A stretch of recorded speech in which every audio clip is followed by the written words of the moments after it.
ku sheegan cudurka kansarka waad ogtiin dhakhaatiirtu waxyaalo badan bay sheegaan laakiin dhakhtarkan Etoobiyaanka wuxuu noo sheegay cudurka inuu kansar u ekaa dhuunta calooshana ay qayb dhan dilacsan tahay dhuunta tuubada cunnada inay dilacsan tahay misna ay dhiig tufayso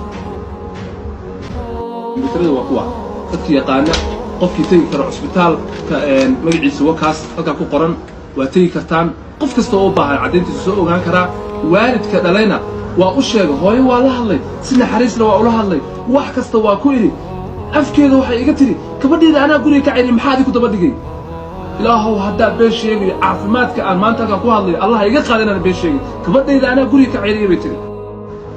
hooya tahay maanta waxba ku dhahayo waxba ku dhihi maayo waayo hooyo waa hooyo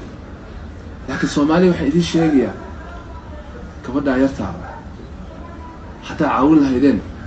iyo hatta barta uga dhaqaaqi lahaydeenba aniga haddii hooyadeed iyo familigeedu ay raali uga noqdaan inaan caawiyo diyaar baan u ahay anoona bulsho lacagna ka ururin arrinka kale aniga haddii hooyadeed iyo familigeedu ay raali uga noqdaan inaan caawiyo diyaar baan u ahay anoona bulsho lacagna ka ururin arrinka kale Muniir shalay ayadoo socotay ii timi ayadoo socota bay tiri caawi maantana wax kasta cadeynteeda ayadoo haysata ay familigeeda u tagaysaa waxaana diyaar u ahay wax kasta oo caawimaad iga baahato